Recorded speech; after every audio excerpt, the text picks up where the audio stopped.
Hello everybody, my name is Momo. This is my channel, FancyMemo. Welcome back to my channel. And welcome back to List Week, where I will be talking about the best and the worst music of the year. This is the final video for List Week, my top 50 albums of the year. If you haven't already, check out my last video where I went over 10 honorable mentions. Those are albums that didn't make this top 50 list, even though they're all pretty good. I'm very excited to talk about this year's list because I think this is one of the best years in music in a while. Although I did not give any album here a 10 out of 10, the top 7 albums on this list are all 9 out of 10s for me. By comparison, the last 2 years in total, in my opinion, I would have given 6 9s out of 10s. So this year has more 9s, in my opinion, than the last 2 years combined. That's how great this year was in music. These 50 are incredible projects that I recommend to everybody, and 50 is a big number, so I'm going to speed past through the first half and then go into more detail once we get into the second half. But yeah, let's not waste any more time. Let's get into this. At number 50, I got Billie Eilish, Happier Than Ever. At number 49, I have Makami with Pray for Haiti. At number 48, I have Chai with Wink. At number 47, I have the latest album released here with Chief Keef, Burnham. Incredible trap project. At number 46, I got J. Cole with The Off Season. At 45, I have Shelly, formerly known as Dram, with his self-titled. At 44, I have Boldy James and The Alchemist with Bo Jackson. At 43, this album grew on me a lot. I didn't like it at first, but now I really do. And that's Vince Staples' self-titled. At number 42, surprisingly, I have Olivia Rodrigo with Sour. At number 41, I have Tony Allen with There's No End. At 40, I have 30 by Adele. At 39, I have Exum with Cardinal Coffee. Incredible, diverse project. Very underrated artist. Do not overlook this album. Give it a listen. At number 38, I have Zach Fox, Shut the Fuck Up Talking to Me. At 37, I have IDK with You See For Yourself. At 36, I have Coda the Friend and Static Selecta with To Kill a Sunrise. At 35, I have Reggie Snow with Baba Black Sheep. At number 34, I have Pink Stevie with Gumbo. At 33, I have Serpent with V with Deacon. At 32, I have Bo Burnham with Inside the Songs. At 31, I have St. Vincent's Daddy's Home. At 30, I have Japanese Breakfast with Jubilee. 29 goes to Claro with Sling. 28 goes to Nas and Hit Boy with King's Disease 2. 27 goes to Conway the Machine with La Máquina. Number 26 goes to one of my favorite up-and-coming duos right now, and that is Paris, Texas with Boy Anonymous. I don't know if this is EP, mixtape, or album, but I just threw it in here because it's great. We're halfway done. Now time for number 25, which goes to Your Old Droog with Time. An incredible concept album. I love the luscious production, and I love how Droog incorporates time in very creative ways. Number 24 goes to Porter Robinson with Nurture. I'm not really an EDM fan, but I heard great things about this project. And yeah, it's incredible. I love how happy and peaceful and nurturing this album is. Number 23 goes to one of the best mainstream pop albums of the year, which is Lil Nas X's Montero. Number 22 goes to Blue with The Color Blu. I'm surprised he hasn't made an album like this a lot earlier in his career, but yeah, essentially this concept album is about The Color Blu. He incorporates a lot of creative lyricism and sample choices, and this is by far one of my favorite Blue projects in recent memory, and that's saying something. At number 21 goes to Czarface and MF Doom with Super What. You get what you expect. It's very cartoony and very impressive. At number 20, we have the heartbreaking Friends That Break Your Heart by James Blake. One of my favorite James Blake albums. Great production, incredible singing. This man will have you weeping. Number 19 goes to a rap album that should have been talked a lot more, and that is Grip's I Died For This. This is seriously one of my favorite first listens of the year. It really blew my mind with how diverse this album can be. Grip is an incredible rapper, and I expect great things from him. Number 18 goes to Armand Hammer and The Alchemist with Haram. I'm not kidding when I say this. This is some of The Alchemist's best work yet, and he already has an incredible discog on him. And it somehow fits the Armand Hammer aesthetic. It is grimy yet elegant. It's impressive how The Alchemist was able to do that, and Armand Hammer did great job rapping over this. There are a lot of great lyrics on this thing. Billy Woods and Elucid did their thing. Number 17 goes to Turnstile with Glow On. I don't listen to a lot of rock, but albums like these makes me want to get into it a lot more. This album goes hard. I love the performances, but I think I love the instrumentation a lot more. It's a chaotic experience and definitely a must listen if you're a fan of rock. At number 16, please don't hate me, I have Weezer with OK Human, a beautifully produced project. I love the orchestration on this thing and how every song flowed to the next. Rivers has some pretty good performances and the lyricism here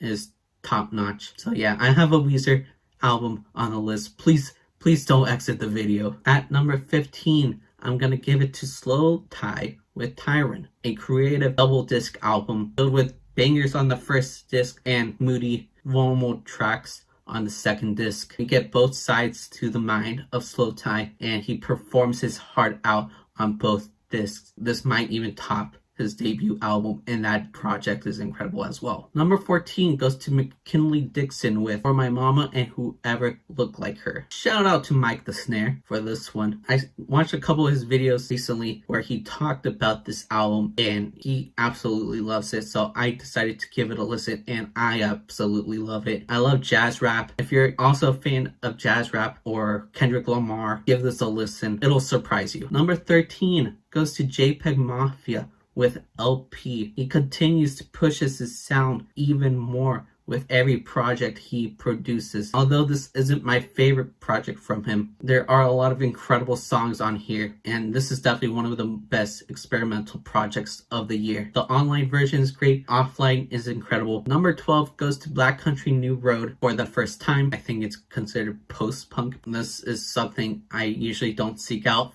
for, but I gave it a listen anyways. Just the instrumentation alone is incredible and how they implement jazz into everything, and the performances on here is so emotional and passionate. It's phenomenal. They were able to be intrigued even though the songs are so long, but they keep adding things to the music to make sure they keep the listener's attention. Great work from this band. I'm very excited for their next project next year. Number 11 goes to Tyler the Creator with Call Me If You Get Lost. I'm sure a lot of you are kind of upset that I didn't have this album higher. It's an incredible album, just not one of my favorite Tyler albums, but definitely good enough to almost make the top 10. I love how Tyler goes back into rapping. He did not lose his touch at all. A lot of great performances, a lot of great features as well with Pharrell, Lil Uzi Vert, NBA Youngboy, and the love triangle narrative and the traveling narrative and just the braggadocious writing on this thing is pretty cool as well. Great work from Tyler. This was a great way to end off a incredible 3-album run. Alright, we made it to the top 10 albums of the year, and at number 10 I will be giving that to Genesis Owusu with Smiling With No Teeth. Genesis blew my mind after I gave Gold Chains a listen, and it blew my mind even further with this project. I expected this cool rap album from the man, but he gave me more than that. This album is so diverse. It has rap, punk, rock, pop, R&B, funk, name a genre. He basically has it in this project in one shape or another. It's so diverse, yet everything comes together in a cohesive way. I love the lyricism on this thing as well, and Genesis is an incredible performer on each song. No matter the genre, he gives it his all. And I'll say this, JPEG Mafia and Tyler the Creator are two of my favorite rappers right now, yet I still have this album over their albums, and there's a reason for it. So if I think this album is better than two of my favorite rappers' albums released this year, then you know it's great. At number 9, we have one of the best pop albums of the year with Magdalena Bay, Mercurial World. This is truly a stunning and forward-thinking pop album. It's so futuristic, yet they take elements from the past and present. For instance, I like how they interpolated Material Girl by Madonna and just did their own thing with Mercurial World. I just love how they did that. At some points, the singing on here reminds me of Britney Spears. At other points, some of the performances reminds me of Sarah from Caro Caro Bonito. They take these different influences and yet makes their own sound with them. It's futuristic synth pop. I love the concept of time that they incorporate as well. It's addicting, catchy, lovable. I can't say enough great things about it. At number 8, I have Brockhampton's Roadrunner, New Light, New Machine. Brockhampton is a very popular group, yet I still feel like this album went under the radar for a lot of rap fans. Like, there's a lot of big names that dropped this year. I included a lot of them in this list, but ROADRUNNER is by far one of the best rap projects of the year and one of the best Brockhampton projects in general. They were able to implement different aspects from their past works, whether it was the hype fun stuff from Saturation, the industrial stuff from Iridescence, the moody mature material off of Ginger. They implement these things and do it in such a way to make one of their most unique experiences yet. This album could be very fun, but very emotional and heartbreaking as well. And apparently, according to the group, this is their second to last album. And if their last album is just as great as this one, I'll say Brockhampton will be considered at least top 5 best rap groups of all time. They already have an incredible discography with no misses in my opinion, and if they end off in a high note, I can't imagine not having them at least in the top 5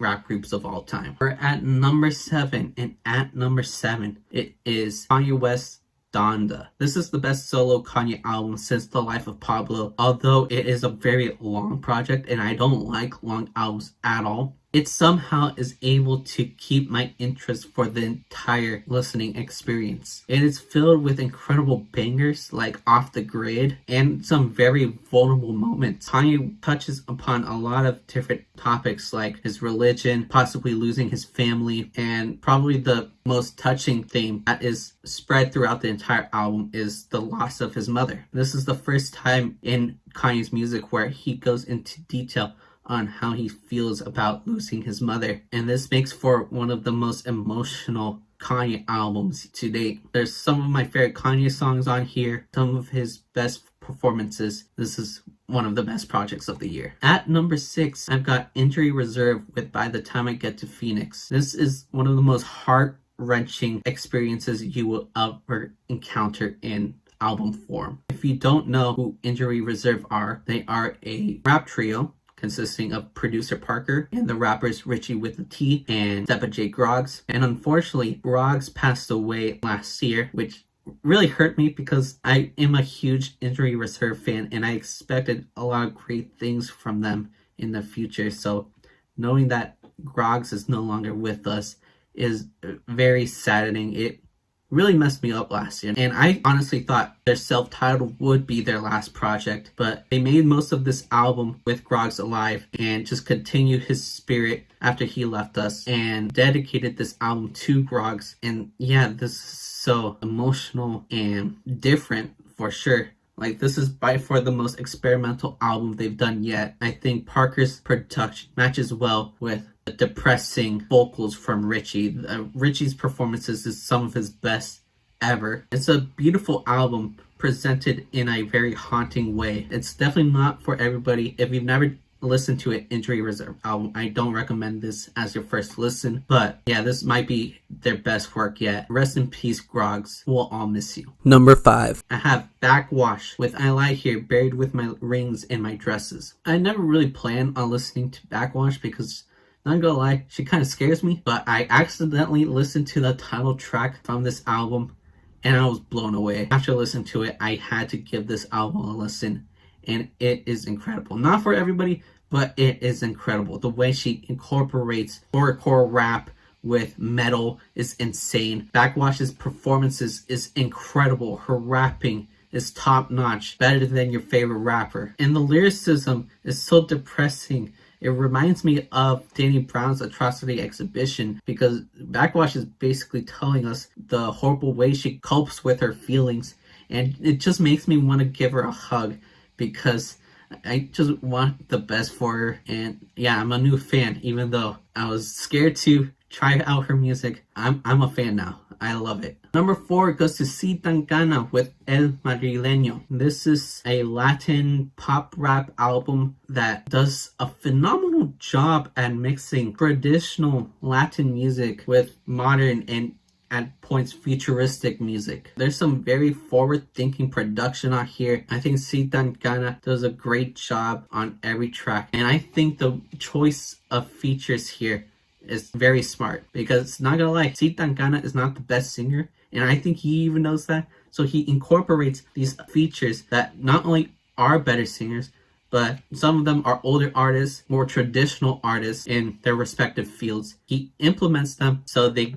add some more traditional values into the music, yet the production makes it feel so modern. It's an incredible mix of both worlds. And yeah, this album is one of my most played albums of the year, and makes me want to listen to more Spanish music, because although I'm Hispanic, I'm not really good at Spanish, so I don't really listen to a lot of Spanish music, but this album alone is making me want to change that. Alright, top 3, ladies and gentlemen. At number 3, I have The Turning Wheel by Spelling. Like a lot of people, I discovered this album through Fantano's review, where he gave this album a 10 out of 10. And I can see why he gave it a 10 out of 10. The theatrical performances Spelling gives is mind-blowing.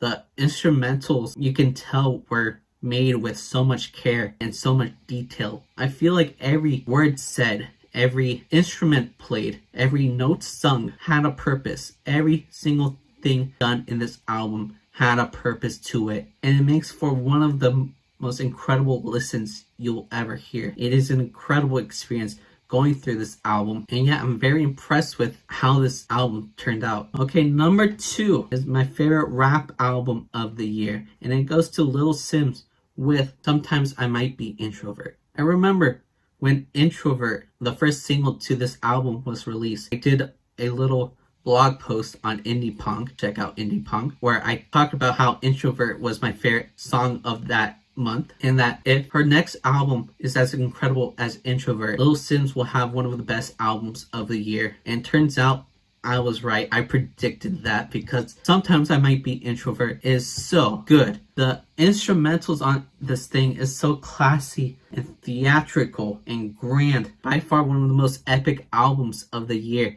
And Lil Sims rapping and writing is incredible. I love how she's writing about all the different obstacles she has gone through in her life, whether it's family related or racial related, being a woman, talking about all these struggles, and yet she still finds a way to succeed in life and become this incredible rapper. It is an inspiring album with some mind-blowing production. I don't think there's a lot of other artists that can pull off something this incredible, and I kind of want to thank Lil Sims, because this is one of the most phenomenal albums I have ever listened to. So thank you. So we finally made it to number 1, my favorite album of the year, and it goes to Silk Sonic with An Evening with Silk Sonic. When I first found out that Anderson .Paak and Bruno Mars were going to be making music together, I was definitely surprised. It was not a combo that I was expecting, but when Leave the Door Open dropped, my mind was blown. It was so good. And then they kept dropping these bangers with Skate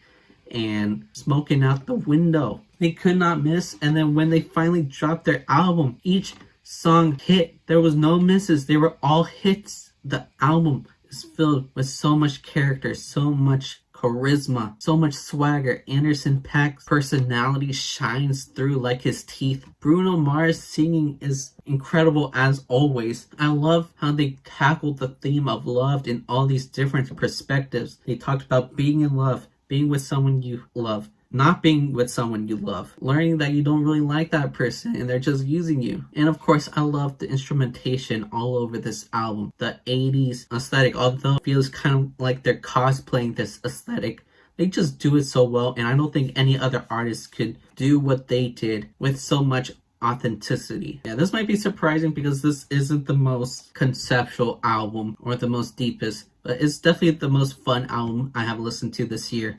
It has so much replay value for me. This album just makes me very happy, and I kind of need something like that in my life. Silk Sonic with An Evening with Silk Sonic is my album of the year. Woo, that was a lot.